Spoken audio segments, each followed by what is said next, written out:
Meus amigos, estamos começando mais um planejamento de trabalho para essa quarta-feira, dia 9 de abril, dia especial, né? Liga dos Campeões, Libertadores da América, Sul-Americana, jogos muito interessantes. O Barcelona recebe o Borussia Dortmund na Espanha com uma cotação próxima de 1,36. Será que o finalista da última Champions League merece uma cotação tão baixa? Até mesmo o Dortmund, que eu pego tanto no pé. Será que o mercado não está exagerando, não? O Dortmund não chegou aí por acaso. O Barcelona vem de um empate contra o Betis no último jogo. Poderia ter se distanciado do Real Madrid, se distanciou mais um ponto só. E temos também a sensação Paris Saint-Germain. Nunca pensei que eu ia falar isso uma vez na minha vida. A sensação PSG na Champions, né? O Luiz Henrique tem feito um trabalho excepcional com esse PSG. Se eu não me engano, são 7 vitórias consecutivas em todas as competições. Poupou o time contra o Angers e mesmo assim venceu. E vem de uma eliminação contra o Liverpool, né? Eliminando o Liverpool em Anfield. Realmente um time com muita força, mas uma cotação de 1,40. Meus amigos, um Aston Villa que em relação a Champions tem muito mais tradição que o PSG, né? Que convenhamos, eu sei que talvez seja duro falar isso, mas a realidade é essa. Você vê que o cachorro até latiu ali, ó.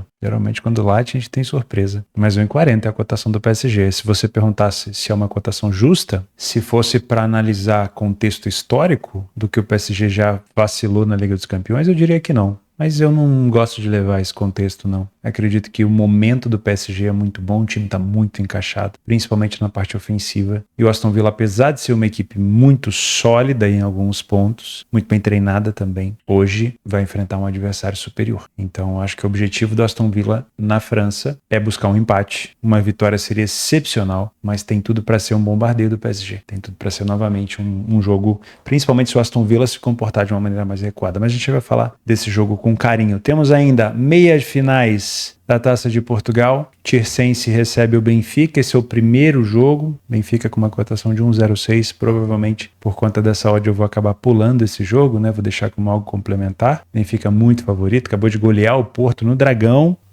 No Dragão. E vai em busca dessa aproximação contra o Sporting. Na Libertadores, temos o Flamengo dentro de casa contra o Central Córdoba, o Palmeiras dentro de casa contra o Cerro Porteño. Tem alguns outros jogos complementares interessantes. E na Sul-Americana, o Cruzeiro estreia em casa agora, né? Jogou fora de casa contra o Santa Fé, agora joga dentro de casa, diante da sua torcida, depois de perder feio para o Internacional no Campeonato Brasileiro lá em Porto Alegre. Vamos comentar sobre esses jogos e outros complementares no nosso planejamento de hoje. Bom, vamos começar com o PSG e o Aston Villa, já que a gente tinha introduzido já esse assunto. Sinceramente, eu olho para essa cotação e não me estranho, né? Eu até brinquei no começo, mas não fico assim tão surpreso, porque é uma cotação, geralmente uma cotação transmite o sentimento do mercado, né? E o mercado, depois que viu o Liverpool tomar aquele vareio do PSG no Parque dos Príncipes, acho que entendeu o que é o PSG nessa temporada. A gente tem, e eu falo por mim também, né? A gente acaba tendo um preconceito maior com a Ligue 1, porque é uma competição de nível técnico mais abaixo e a gente acaba não acompanhando semanalmente, né? Eu falo por mim, de novo, pode ser que um de vocês acompanhe, mas a gente acaba olhando muito mais para a Premier League, para a Bundesliga, para a Série A italiana, para a La Liga, e a gente vai deixando de lado um pouco o PSG, porque geralmente ele começa campeão, o máximo que ele pode fazer é perder os títulos, né? Porém, esse PSG é diferente. Esse PSG do Luiz Henrique é diferente, você percebe que ele conseguiu também conectar o time com a torcida. Parecia que o PSG há um tempo atrás era um time muito mais folclórico, né? Era um time muito mais que tinha camisa, que tinha nome, mas que não tinha tanta torcida, não tinha esse carinho, essa aproximação dos jovens. E quando o PSG foi visitar o Liverpool em Anfield, deu para perceber a aproximação da torcida, principalmente os mais jovens com o PSG, esse resgate, né? Achei muito legal essa temporada também, que o PSG não tem a cara do PSG, não é um jogador, não é o Neymar no PSG, não é o Mbappé no PSG, não é o Messi no PSG, não é nem o Marquinhos, não é nada. O PSG por si só hoje é um elenco muito sólido. Você pode elogiar o Ousmane Dembélé, que está fazendo uma temporada excepcional, você teve o Vicha Kvaratskhelia chegando do Napoli, mas ainda assim hoje não é um time que fica que é refém de um jogador, como era antigamente.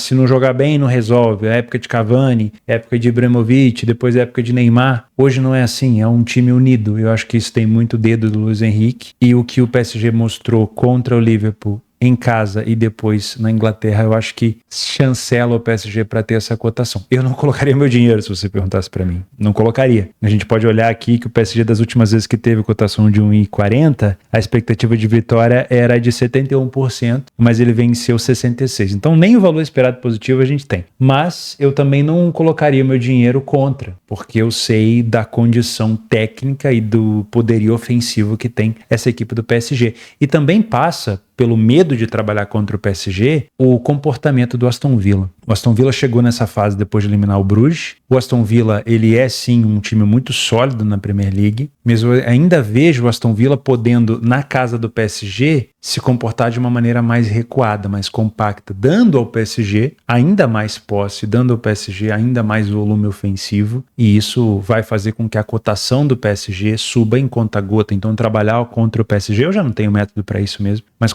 trabalhar contra o PSG já vai ser uma tarefa terrível, tá? Então eu acredito que durante o primeiro tempo, se o Aston Villa se comportar de uma maneira recuada, a gente vai ter uma estabilidade do preço do PSG ao ponto de conseguir trabalhar a favor do favorito. Perceba que eu não estou dizendo que o favorito vai vencer. Estou dizendo que em algum momento do jogo, principalmente na estabilidade do preço do primeiro tempo, é provável que a gente tenha um cenário para trabalhar no back favorito ao PSG, como eu tive para trabalhar contra o Liverpool no jogo contra o PSG. No jogo contra o Liverpool, a cotação do PSG não era 1,40, era mais alta, então eu optei por trabalhar contra o Liverpool. E foi um trabalho muito tranquilo durante todo o primeiro tempo. Eu só não peguei o gol. O gol acabou vindo do lado do Liverpool, lá no finalzinho do jogo eu já não estava no mercado. Mas foi muito rentável trabalhar, no caso, a favor do PSG. Naquele momento eu estava contra o Liverpool, mas vocês entenderam a figuração. Então, eu acredito que a gente vai ter essa oportunidade de novo, principalmente se o Aston Villa quiser jogar de uma maneira mais recuada. O Liverpool teve muita dificuldade para sair no contra-ataque. Olha que o Liverpool é um time letal nesse fundamento, e o Aston Villa tem algumas características parecidas, principalmente com o Rashford, com o Watkins. Ele tem o poderio de velocidade, né? Ele já mostrou isso contra o Bruges. Mas se o PSG conseguir fazer essa neutralidade, essa neutralização dos contra-ataques do Aston Villa, além de ficar recuado, o Aston Villa ainda vai sofrer realmente um grande bombardeio. Qual que é o problema? O Aston Villa tem Dibu Martínez, né? O goleiro argentino, que nas últimas temporadas foi considerado o melhor goleiro do mundo, né? Então, se estiver numa noite de Alisson, como o Alisson esteve, infelizmente, para quem estava no mercado, o Alisson pegou tudo, e gostaria de, né, proferir alguns xingamentos a ele, mas faz parte, né? No jogo da volta ele acabou falhando, mas Dibu Martínez é a peça que a gente tem que observar se vai conseguir segurar essa turma da frente do PSG. Tá? Agora, se você encontrar um PSG que não consegue neutralizar os contra-ataques de um Aston Villa, que também veio para o Parque dos Príncipes para não só se defender, aí talvez estar a favor do PSG seja um pouco mais arriscado. Mas tudo vai passar pela interpretação do comportamento do Aston Villa. Boa notícia para o Aston Villa é a ausência, né, do Marquinhos. Suspenso devido ao acúmulo de cartões, só joga no jogo da volta. O PSG tem como desfalque o Lee Can, um meio campista, e muito provavelmente chega bem descansado porque o Luiz Henrique poupou a maioria, como eu falei, principalmente João Neves, Nuno Mendes, que é um roubador de bola incrível, os dois, né? Nuno Mendes e o João Neves, e também o Ousmane Dembélé, foi poupado, só entrou no finalzinho. Do lado do Aston Villa, o Barkley está em fase final da lesão. Não sei se vai estar disponível para o jogo contra o PSG. Leon Bailey é provável retorno, tá? Já está disponível depois de uma lesão não sei se foi no joelho, mas enfim, está de volta. E provavelmente o Asensio, ex-jogador do PSG, vai estar disponível para jogo, tá? É um jogador que vem se mostrando muito importante para o time do Aston Villa. Engraçado, tô lendo aqui, né? O Unai Emery volta, ex-PSG, volta ao Parque dos Príncipes, liderando o Aston Villa. O Unai Emery era o treinador do PSG naquele fatídico jogo contra o Barcelona, né? Na virada, o que é dito hoje, né? A remontada que eles chamam, veio muito daquele jogo do Barcelona, onde o Neymar deu passe para gol, fez gol, e o Unai Emery era o treinador do PSG naquela época. Quem sabe vai ver do banco o PSG a caminho, talvez, de uma nova oportunidade de tentar levantar esse troféu pela primeira vez, ou quem sabe vai estar do lado correto dessa vez. Não sei, não sabemos. Em relação à estatística, posso trazer um pouco aqui de Ligue 1 para vocês, mas não vamos nos agarrar nisso, porque o PSG nada de braçada na Ligue 1, sai na frente quase todo jogo, não falha em marcar praticamente menos de um gol sofrido por jogo, quase 3 gols marcados por jogo, enfim. O Aston Villa fora de casa também na Premier League não vem muito bem, venceu as 2 últimas, mas não é isso tudo. Primeiro tempo o PSG é melhor e tudo mais. Eu até me agarraria nisso daqui, ó. Se o comportamento do Aston Villa foi esse daqui no primeiro tempo, muito mais recuado, pensando em não sofrer, e o PSG conseguir imprimir um bom ritmo, é o que eu busco, tá? É um back favorito a esse PSG, não escondo de você. Em relação às especificidades de gols, o Aston Villa é um time muito forte pelo alto e o PSG não vai contar com o Marquinhos, e também é um time que finaliza muito de fora da área. O PSG tem sofrido o mesmo número de gols de fora da área que o Aston Villa, tá? O PSG também marcou alguns gols de cabeça, mas não é a especialidade da equipe, não. Marca porque tem os adversários mais acessíveis, né? O PSG chuta muito mais de fora da área, principalmente agora com Vicha Kvaratskhelia e Ousmane Dembélé. Jogo com expectativa over, na minha opinião, a não ser que o Aston Villa escolha fazer um jogo inteiro defensivo. Eu venho para esse jogo no seguinte contexto. Não venho com uma ideia de overgoals do pré-live. Por quê? Contra o Liverpool, eu também tinha uma ideia de overgoals no pré-live. Só que o Liverpool se comportou tão recuado, o Alisson fez uma partida tão memorável, que enquanto o jogo não tivesse pelo menos um gol do PSG, aquilo ali não ia abrir. E não teve. O Liverpool acabou marcando no finalzinho, com o Elliott, se eu não me engano. Então, esse jogo aqui eu também quero criar, eu vou acabar criando uma condicional que eu não criei no outro. Ao invés de trabalhar o mercado de gols, eu vou esperar o PSG sair na frente, se isso acontecer, é claro, para me posicionar no mercado de gols depois de identificar o comportamento do Aston Villa. Se o Aston Villa, depois de sofrer o gol, principalmente se esse gol for cedo, ele tiver um comportamento fechado, talvez eu não trabalhe mais gols. Até porque, se a gente for pensar de uma maneira inteligente pro Aston Villa, se ele já sofreu um gol contra o PSG e ele sair para o jogo, a tendência é que ele perca, tome mais e seja eliminado logo na primeira partida. Então a tendência é que o Aston Villa não saia para o jogo no 1-0 do PSG. Com isso, você tem a opção de esperar para ver se o Aston Villa vai tomar o segundo gol. E o segundo gol do PSG antes do minuto 60 me colocaria no mercado, porque provavelmente com 2-0 contra, o Aston Villa iria para cima. Esse é um cenário, é uma condição, não estou dizendo que vai acontecer isso, tá? Pode ser que eu entre ainda no 1-0, desde que o Aston Villa se comporte de uma maneira desorganizada. Agora, o 0-0 no geral ou 1-0 do Aston Villa não me colocaria no mercado de gols. Por mais que eu saiba que o PSG tem condição até de virar o jogo, não me colocaria no mercado de gols. Mas eu não duvido que as bolas que não entraram contra o Liverpool possam entrar contra o Aston Villa, porque a quantidade de finalizações que o PSG fez, o volume ofensivo que ele teve, o que jogou o João Neves, o que jogou o Nuno Mendes aquele jogo, o que jogou o Marquinhos, infelizmente o Marquinhos não vai estar aí, se o PSG conseguir replicar 70% daquilo, eu acredito que ele sai vencedor desse confronto. Mas eu não pegaria como um punter essa cotação em 40. Eu sei que talvez em algum momento tenha até valor durante o jogo, durante principalmente os primeiros minutos, mas eu não gosto dessa cotação, porque existe do outro lado de Dibu Martins, existe a chance do PSG não jogar tão bem na defesa e acabar tomando alguns contra-ataques. Contra o Liverpool a bola não entrou e a cotação do PSG subiu. Pode acontecer de você esperar a cotação subir nesse jogo também e acabar perdendo o gol? Pode, mas eu esperaria uma cotação mais elevada. Não é à toa que nos últimos jogos que o PSG teve cotação de 1,40, ele não apresentou um resultado positivo em relação a valor, tá? Então, para gols, eu quero o PSG na frente. E depois que ele estiver na frente, eu quero analisar o comportamento do Aston Villa. Ainda é recuado? Talvez eu fique de fora. Começou a sair para o jogo? Pode ser um cenário para 1 ou 2 gols. O PSG achou 2 gols? O over limit me interessa no final do jogo. Eu gosto bastante de pensar nisso, tá? Vamos falar rapidinho do momento dos gols? Olha só. O PSG é uma equipe que marca muito nos primeiros minutos na Ligue 1, 38% dos seus gols. Isso aqui me agrada para a gente pensar nesse back favorito. Depois ele marca mais na saída do intervalo e no final do jogo. O time do Aston Villa acelera muito nos primeiros minutos do segundo tempo. É uma equipe que sofre demais nos últimos minutos de jogo. Se estiver perdendo aqui por 2 gols de diferença, pode ser uma excelente oportunidade, tá? Vamos falar um pouquinho sobre jogadores, porque acho que o cenário a gente já sabe o que fazer, né? Muito dificilmente a gente vai ver aqui um PSG sendo dominado e piriri pororó. Não temos dados dos jogadores, vamos dar uma olhada então no próprio PDF de apoio para ver os principais jogadores. Ó, Barcola com 13 gols e 9 assistências na Ligue 1, Ousmane Dembélé com 21 gols e 5 assistências, João Neves com 8 assistências já, aí o Doué e tem o Licão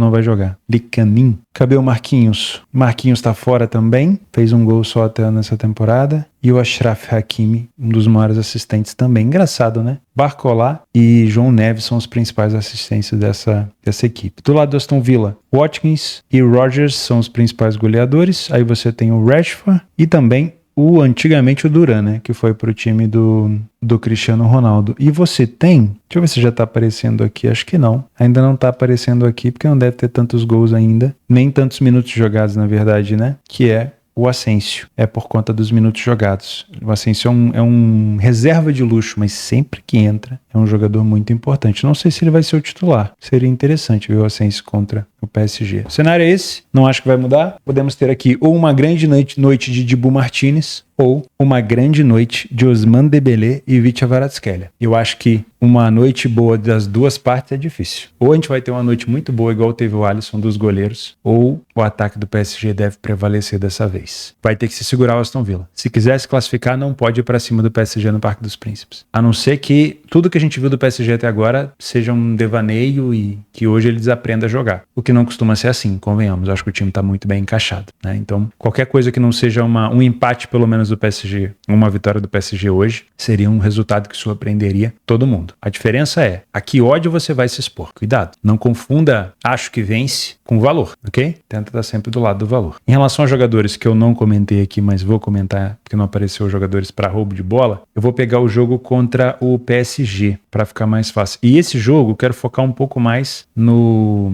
PSG não, contra o Liverpool. Nesse jogo eu quero focar um pouco mais no PSG, tá? Que é um time que a gente tem que olhar com mais carinho porque deve ter mais a bola. Esse jogo eu ficaria com muita atenção no Dembélé para finalizar pelo menos uma vez no gol. Neste jogo contra o Liverpool dentro de casa ele finalizou 2 vezes. O Kvaratskhelia não finalizou menos, finalizou 4 vezes. Então é também um chuta-chuta da equipe. Você tem essas duas opções, na minha opinião. Vicha Kvaratskhelia e Dembélé. Nem sempre o Kvaratskhelia acerta o gol. Então finalizações do Kvaratskhelia também podem ser interessantes. Roubo de bola, João Neves, que só nesse jogo teve 3. E Nuno Mendes, que nesse jogo teve 8.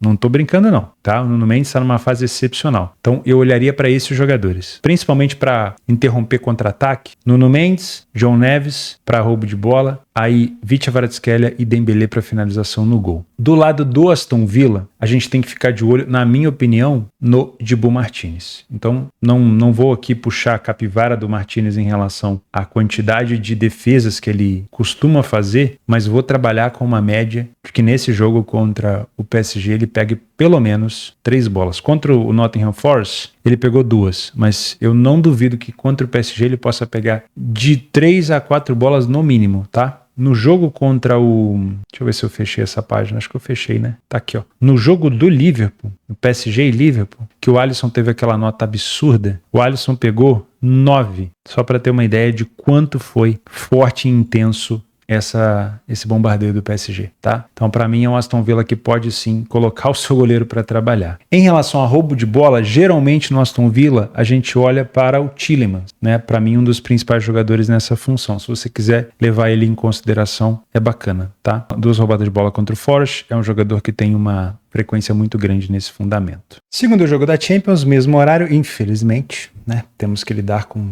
2 jogos importantíssimos no mesmo horário. O Barcelona recebe o Borussia Dortmund na Espanha com uma cotação de 1,36. E aí vocês vão começar a me xingar, né? Porque quando o Dortmund joga, eu geralmente critico o Dortmund. E quando o Dortmund vai enfrentar o Barcelona, vocês vão me ver falando mal dessa cotação do Barcelona. Mas enfim, não é que eu não acredite no Barça, tá? Pelo contrário, acho que o Barcelona, agressivamente falando, ele esteja ali talvez até um pouco mais acima do PSG, que eu acabei de elogiar bastante. E o Dortmund é uma equipe defensivamente muito fragilizada, muito mais fragilizada do que o Aston Villa, né? Você tem o Liverpool com o Alisson, você tem o Aston Villa com o Dibu Martinez, você tem o Dortmund sem um goleiro que tem tanto renome assim. Pode fazer uma partida memorável hoje, mas a defesa do Dortmund geralmente ela é criticada por mim, não é à toa, ela é realmente muito vazada. Só que o Dortmund chegou na final da Champions do ano passado. O Dortmund já eliminou agora há pouco o Sporting e também eliminou a equipe do Lille, que não é uma equipe boba. Então, o Dortmund vai criando casca. No último jogo goleou sem precisar utilizar o time, não precisava usar o titular e ainda assim usou. Goleou o Freiburg, subiu um pouco na tabela de classificação, venceu o Mainz, né, tirou aquele fantasma do jogo contra o Mainz e havia perdido contra o Leipzig. Vamos falar então desses jogos, esses últimos jogos, ó. Fora de casa, o Dortmund venceu o Freiburg, perdeu para o Leipzig, classificou contra o Lille, venceu o São Paulo e perdeu para o Bochum. Somente no jogo contra o Bochum, aliás, e o São Paulo, somente no jogo contra o São Paulo, ele não sofreu gol. É um time realmente que oferece essas oportunidades. O time do Barcelona empatou com o Betis e perdeu a oportunidade de se distanciar na liderança da La Liga. Venceu por 4-1 o Girona tomando gol, venceu por 3-0 o Osasuna, venceu o Benfica por 3-1, empatou com o Atlético de Madrid 4-4 e venceu a Real Sociedad 4-0. Se você botar uma média, também dá uma média até de mais de um gol por jogo sofrido, tá? Alguns jogos aqui, Real Sociedad, que teve um cartão vermelho logo cedo. E foi logo cedo esse cartão vermelho da Sociedad? Deixa eu me lembrar. Foi cedo. Foi cedo. Facilitou a vida do Barcelona, né? Esse 4-0 é um pouquinho mentiroso, porque a Real Sociedad é um time chato, né? Enfim, é um Barça que tem hoje um poderio ofensivo muito grande contra um Dortmund que não tem uma defesa tão sólida. Resta a gente encaixar a seguinte análise. Será que, tendo uma defesa tão fragilizada, seria de bom tom o Dortmund vir na casa do Barcelona só para se defender? Ele tem essa qualidade? Vamos fazer esse tipo de pergunta? O Dortmund tem qualidade hoje para chegar na casa do Barcelona e passar 90 minutos só se defendendo sem tomar gol? Acho difícil. Com todo respeito, acho difícil, tá? O que a gente pode ter é um Dortmund se comportando como ele se comportou contra o Sporting, que ele sofreu sim, bastante, mas ele teve muita agressividade no contra-ataque. E ele conseguiu sair de lá com 3-0, se não me falha a memória. Então, se o Dortmund jogar na casa do Barcelona, também deixando o Barcelona desconfortável com os contra-ataques, eu acredito que o Dortmund tem um pouco mais de chance. O Dortmund fazer um jogo somente defensivo, pensando no jogo da volta, não sei se é muito legal. Até porque, se a gente levar em consideração, o jogo de ida que ele teve contra o Lille foi um jogo 1-1, que ele não jogou tão bem. Ele começou bem e depois recuou. O jogo do Sporting, que ele já estava praticamente ganho no jogo de ida, né? No jogo da volta ele também não jogou tão bem. Então não dá para contar com a sua força, entre aspas, dentro de casa. Na minha opinião, o Dortmund, se quiser se classificar contra o Barcelona, vai ter que adotar aqui uma postura mais agressiva, mais corajosa e partir para cima. Não ao ponto de ser leviano com a sua defesa, não ao ponto de ficar completamente desorganizado, mas ao ponto de aproveitar pelo menos alguns espaços de contra-ataque, porque ele vai ser atacado, pode ter certeza disso. E eu não acho que o Barcelona vai passar 2 jogos ali sem conseguir marcar o tanto que ele criou contra o Betis. Então, para mim, é um jogo que tem uma expectativa de gols já na pré-live. Eu não tô vendo o Dortmund vir só para se defender, seria um erro na minha opinião. O Dortmund não tem um goleiro, na minha opinião hoje, capaz de decidir um jogo. Pode acontecer, mas do que a gente viu até agora não vejo esse tipo de comportamento. Então eu já vou partir de um pressuposto aqui que a gente pode ter um jogo com ambas marcam e um jogo para 2,5 gols. Realmente vou ficar muito decepcionado se for um 0-0 xoxo, tá? Primeiro porque o Barcelona já vem mordido com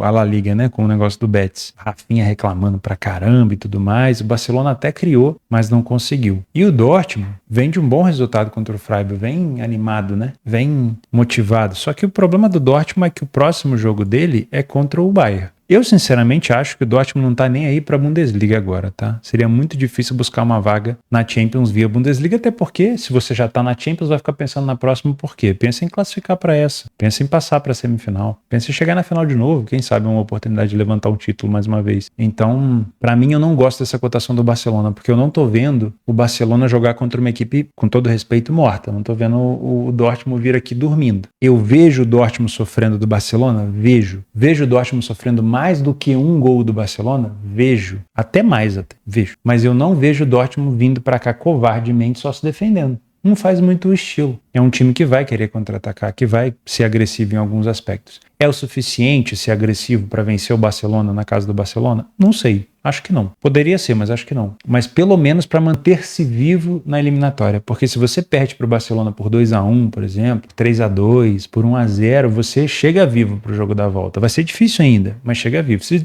levar um empate, então melhor ainda. Se levasse uma vitória, ainda não é garantia, mas seria perfeito. Mas eu não tô vendo o Dortmund passar em branco também. Eu vejo o Dortmund marcando gol contra o Barcelona. O Barcelona não é esse time sólido defensivamente não, tá? Para quem acompanha o Hans Flick sabe que o modus operandi do Hans Flick é bora pra cima, todo mundo lá em cima, todo mundo marcando pressão, mas quando escapa, meu amigo, vai ter que fazer uma transição defensiva às vezes desorganizada, e geralmente quem salva as coisas por ali é o Pedri, né, o jogador que rouba muita bola no Barcelona, a gente vai falar dele, então o Dortmund vai ter oportunidade, sem Rüdiger, os principais jogadores ofensivos, a gente pode ter sim um Dortmund marcando gol aqui na casa do Barça. Dos lesionados, Dani Olmo provavelmente ficará fora, né? Tem aqui uma previsão de 3 semanas. Bernal, que teve lesão no ligamento cruzado, está fora da temporada. Ter Stegen não tem data definida para retorno. O Chesney está fazendo um bom trabalho. Cassado, meio-campista, lesão no joelho, restante da temporada fora. Inigo Martinez, ausência contra o Betis, também por conta de uma lesão menor. Pode ser que retorne contra o Dortmund. O Dortmund tem o desfalque do Nico Schlotterbeck, que é um zagueiraço, na minha opinião, um bom jogador de quebra de linhas, com passes de ruptura longos, assim. Só que, infelizmente, sofreu uma ruptura no menisco, falando em ruptura, né? Infelizmente. Sofreu uma ruptura do menisco do joelho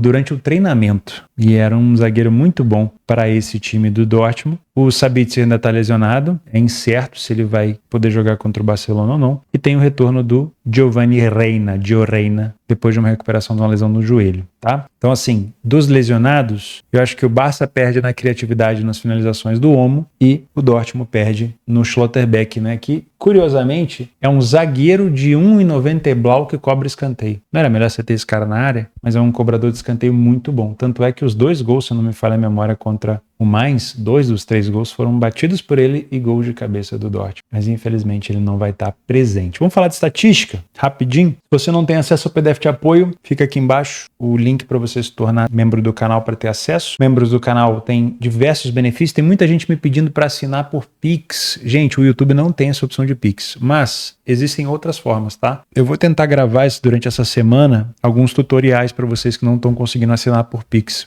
Existe uma forma muito mais fácil que é por aqueles cartões do Google Play Store. Só que não é todo mundo que vende aquele cartão. Eu vi que na Americanas vendia online, depois agora eu vi que na Magazine Luiza vende e no Mercado Livre. Mas tem que ver se são confiáveis, né? Depois que você comprar é só você pegar o número que vem e na opção de assinar o canal. E aí a hora que você selecionar cartão de crédito, você preenche os dados do cartão da Play Store. Mas eu vou gravar um tutorial para quem tá querendo, tá? E já mandei vários e-mails pro YouTube falando, pô gente, o valor do clube de membros é muito pequenininho, não adianta. Tem gente que não tem cartão de crédito, eles querem pagar por Pix. Mas até agora ninguém me respondeu nada, né? O YouTube não adicionou o Pix como uma forma de pagamento. Mas a gente vai dar um jeito, tá? O Barcelona dentro de casa na La Liga a gente já sabe, né? É um time muito, muito forte. Saiu na frente em quase 90% dos jogos. Quase 3 gols marcados por partida. Números muito fortes, tipo o PSG, né? Na Ligue 1. O time do Dortmund fora de casa tem sido terrível na Bundesliga, 4 vitórias apenas, venceu a sua 4ª vitória agora contra o Freiburg, uma equipe que sofreu quase o dobro de gols que marcou. Não dá para confiar no Dortmund nem no primeiro tempo, nem no segundo, só que é uma competição diferente. Se fosse analisar só a estatística, o Barcelona já estava goleando esse jogo, mas é uma competição diferente. O Dortmund tem uma boa bola aérea, mas o Barcelona também tem, e o Barcelona finaliza e marca muito de fora da área.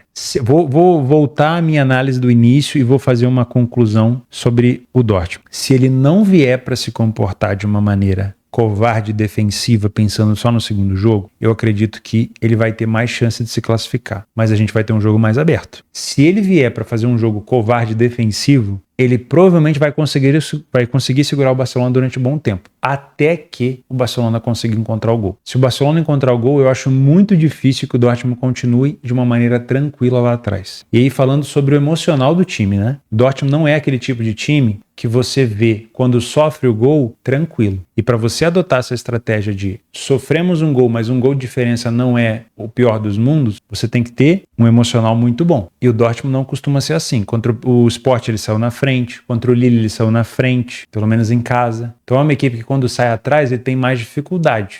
Não é dificuldade de vencer o jogo. Contra o Lille eles até viraram. É dificuldade de se comportar defensivamente. Então eu tô vendo o Barcelona marcar no Dortmund e o Dortmund, ao invés de ficar ali quietinho na dele, querer sair. E aí a gente vai ter de novo um jogo aberto, tá? Para mim é um jogo sim com uma expectativa de over goals. Em relação a jogadores, primeiro, eu já mencionei o primeiro, né, que é o Pedri. Para mim é um jogador que a gente tem que ficar de olho. Eu vou pegar os últimos 2 jogos aqui das equipes pra gente falar de jogadores. Pedri para mim é a principal opção para roubo de bola nessa equipe do Barcelona, principalmente nessa possibilidade de contra-ataque do Dortmund. No jogo contra o Betis, ele fez 2 roubadas de bola, tá? Eu vou deixar só ele como principal opção. Do lado do Dortmund, geralmente o Ryerson é um bom jogador para isso, tá? Teve aqui 3 roubos de bola contra o Freiburg. Eu deixaria ele como uma boa opção, mas eu colocaria acima dele Emre Can, que é um bom cabeceador e também rouba muita bola. Contra o Freiburg também foram 2 roubos de bola. E o Pascal Grob, meio campista, que também fez 2 roubos de bola contra o Freiburg. Então vou começar com o Can, o Grob e depois o Ryerson como opções para roubos de bola, tá? Sobre o nosso goleiro Kobel, que eu acabei queimando ele um pouco, né? Ele pode ter sim um bom desempenho contra o Barcelona, mas eu acho que ele vai ser muito acionado. O goleiro do Betis contra o Barcelona, o Adrián,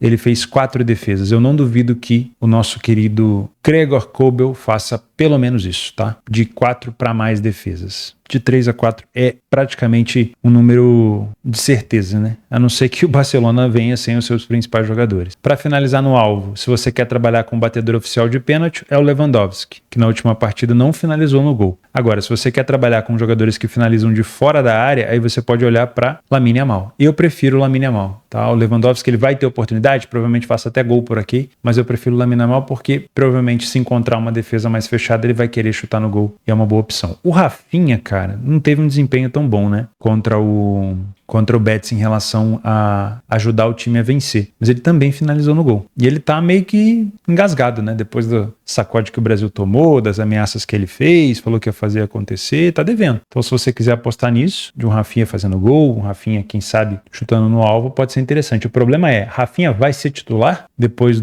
da confusão lá com o Hans Flick, com o Ter Stegen? Não sei. Talvez ele tome um banco aí pra ficar esperto. Mas, enfim, pra mim, esses são os principais jogadores. O Chesney pode até trabalhar um pouco, né? Contra o Betis ele fez uma defesa, mas eu prefiro focar aqui no nosso goleiro Kobel. Vamos falar um pouquinho agora sobre Libertadores da América e Sul-Americana. Antes, um comentário breve sobre Benfica e Tirsense. Lembrando, esse aqui é um jogo de meias de final, ou meias de finais da Taça de Portugal. Benfica fora de casa contra o Tirsense, extremamente favorito. Eu vou deixar esse jogo como um jogo complementar, porque eu não trabalho com esse tipo de cotação. O Benfica pode decidir tanto aí quanto em casa. Possível que eu já decida aí, né? É uma diferença técnica muito, muito grande. Tá? Vamos falar um pouquinho de Sul-Americana, depois a gente chega na Libertadores. O único brasileiro na Sul-Americana é o Cruzeiro hoje, enfrentando um time de nome difícil que eu nunca pronunciei, o Mashuk Runa, time que, se não me falha a memória, é do Equador. Vamos ver como é que tá o adversário do Cruzeiro na competição do Equador. Ó, 8º colocado, fora de casa, nenhuma vitória nos 3 jogos que disputou, 2 empates e 1 derrota. Tecnicamente falando, acho que não dá nem para comparar, mas eu não quero ser leviano porque eu não conheço, né? O que eu sei do Cruzeiro é que o Cruzeiro vem de 2 derrotas recentes. Perdeu para o União Santa Fé no finalzinho, não fez um bom jogo, e perdeu agora para o Internacional. E no jogo contra o Mirassol, não foi um bom jogo. O Cruzeiro começou bem, de uma maneira mais avassaladora, com gol do Dudu, gol do Gabigol, mas o Mirassol teve chance de poder marcar mais do que um gol. Marcou um só, mas teve chance de marcar mais. O Cássio pegou pênalti e tudo mais, então, para mim, o Cruzeiro ainda é uma incógnita. Porém, se você quiser trabalhar esse jogo, eu acredito que se o Cruzeiro levar o time titular, pode ser um jogo para estar a favor do Cruzeiro por aqui. Não talvez para deixar correr essa cotação de 1,28, mas muito provavelmente para tentar buscar um gol do Cruzeiro no início. Na Libertadores a gente tem o Bahia contra o Nacional. O Nacional também começou sem vitória na primeira rodada, na verdade começou perdendo para o Atlético Nacional, perdeu por 3-0. Esse jogo foi fora de casa. E agora ele recebe o Bahia. O Bahia não fez um jogo ruim contra o Internacional. O problema é que o Internacional é um time muito qualificado, né? Para mim, o Bahia tem que ser inteligente por aqui. Tentar buscar um empate. Se der para vencer, excelente, mas não pode sair daqui com uma derrota, ou se sair com uma derrota, não pode sair com um saldo muito ruim, né? Diferença de gols é o primeiro critério de desempate depois dos pontos. Precisa vencer dentro de casa o Nacional, precisa vencer dentro de casa o Atlético Nacional, mas vai precisar pontuar fora pelo menos aqui. Seria um resultado muito bom. Se conseguir vencer, excelente. Jogo para correção de preço, né? Vamos ver se vai ter liquidez o suficiente. Às 21h30 nós temos o Flamengo enfrentando o Cerro Porteño do Paraguai. Palmeiras, que vem de um jogo bem conturbado contra o Sport, com muita polêmica, né, dos pênaltis pro Palmeiras. Não jogou bem de verdade. O Sport, na minha opinião, teve momentos muito melhores do que o Palmeiras em partes do jogo, mas o Palmeiras é extremamente favorito, principalmente depois da vitória contra o Sporting Cristal. Também não foi um jogo excelente do Palmeiras. Por isso que eu não venho para esse jogo para trabalhar a favor do Palmeiras. Você pode ter em alguns momentos desse jogo uma estabilidade do preço para poder buscar um back favorito ao Palmeiras, aqui, ó, vou até colocar essa opção, mas eu não gostaria de pegar essa cotação para longo prazo, porque o Cerro Porteño pode fazer um bom jogo defensivo e segurar o Palmeiras durante mais tempo do que o Palmeiras espera. Que eu acredito numa vitória do Palmeiras? Eu acredito. Pegaria essa cotação de 1,30? Não. Trabalharia se eu fosse para deixar correr com uma cotação mais elevada, e essa cotação mais elevada só deve acontecer se o Palmeiras tomar um gol ou lá para o segundo tempo. Aí cabe a você, com a sua metodologia, a sua taxa de acerto, tá? Provável que depois de ter sofrido 2 gols contra o Cristal, que o Palmeiras estiver na frente do placar, vai querer sim melhorar o seu saldo de gols. Afinal de contas, só tem um saldo de 1, né? E pro Palmeiras, que quer uma das melhores colocações gerais, ele precisa ter um saldo bom, ele precisa ter mais vitórias e, claro, com um bom saldo. Então, se estiver na frente do placar e o Cerro sair para cima, pode ser um cenário interessante buscar mais 2 gols por aqui ou mais 1, dependendo do cenário. Outro brasileiro fora de casa é o Flamengo, que venceu fora de casa o Vitória, já teve um domínio do jogo muito maior, acabou sofrendo um gol do Vitória que foi desviado, uma finalização de fora da área que desviou e enganou o goleiro do Flamengo, mas o Flamengo jogou com muito mais domínio. Acredito num Central Córdoba da Argentina também muito mais fechado por aqui para enfrentar o Flamengo. O primeiro jogo do Córdoba foi um empate contra a equipe da LDU. Empatou em casa com a LDU, não foi um resultado bom, porque enfrentar a LDU fora vai ser difícil. Não duvido que ele queira vir aqui para o Maracanã para se defender, e aí o Flamengo vai ter domínio total do jogo. Acredito também numa possibilidade de trabalhar a favor do Flamengo com a estabilidade do preço, mas não pegaria essa odd do Flamengo 1,30. Libertadores, a gente pode ter um pouco mais de nervosismo, a bola não entrando, você pode tentar buscar essa cotação mais elevada. De novo, nem Palmeiras nem Flamengo eu tô dizendo que não vão vencer. Não tô falando para você que no bar eu não falaria para vocês que os dois iam vencer com certeza. O que eu tô dizendo para você é, existe uma diferença entre você ter uma confiança de que vai vencer e a odd que você vai trabalhar. Lembre-se que no final não é se você tá certo, se você tá errado. É o tipo de cotação que você trabalha. 1,30 é uma cotação esmagada. Se você conseguir pegar uma odd mais elevada, é melhor, tá? Esse é um conselho que eu te dou. Esquece essa coisa, eu tava certo. Não é sobre estar certo. Não é sobre acertar o resultado, não é sobre isso. Apostas é sobre você estar do lado do valor. Então tenta buscar uma cotação mais elevada se você deixa correr até o final. Se você acredita que o Flamengo tem condição de fazer mais do que um gol, de vencer por 2 gols de diferença, aí você pode utilizar o handicap asiático. Se você acredita que não, tenta buscar uma cotação mais elevada, né? Para talvez no segundo tempo, uma vitória do Flamengo acima de 1,80, 2. Eu acredito, sendo um trader, se você trabalha numa exchange como a Betfair, que é onde eu trabalho, você vai ter uma estabilidade do preço muito grande, porque o Córdoba deve jogar somente na defesa, puxando ali alguns contra-ataques no máximo, tá? Mas, primeiro, quer uma dica de ouro? Assiste o jogo para você saber se é um Flamengo que tá encaixado, tá dominante, que não tá deixando o Córdoba respirar, ou se é um Flamengo que no início não tá tão bem assim. E aí você pode estar a favor somente no momento que o Flamengo te dá os melhores indícios, tá? Outros jogos complementares que eu te deixo aqui, por exemplo, Bolívar e Sport Cristal. Bolívar, na sua casa, é muito forte. The Strongest e Bolívia e a seleção boliviana jogam no Hernando Siles, um dos principais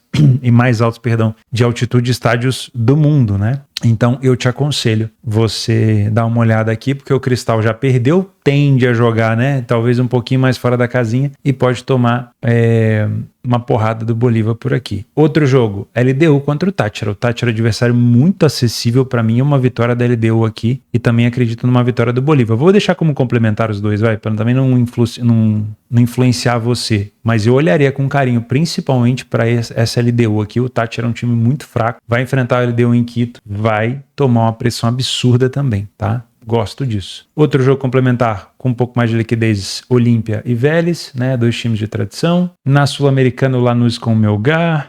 Eu vou deixar aqui embaixo listado esses jogos complementares, tá bom? De novo, muito juízo, não se deixa levar pela euforia de Champions League, de Libertadores, esteja sempre dentro dos seus métodos. Já tem episódio novo lá do nosso podcast Papo de Apostas, para você ouvir com carinho, enquanto você lava a louça, quando você lava seu carro, enquanto você dirige, você escutar um pouco mais sobre as apostas de uma maneira mais aprofundada, de uma maneira mais calma, e pra gente bater um papo bem legal sobre a parte mais emocional, a parte de vivência realista disso daqui, fora dessas coisas de dopamina, fora dessas coisas de que a aposta é diversão e tudo mais, um papo mais centrado. tá bom? Muito obrigado pela sua companhia, eu vejo você amanhã. Juízo.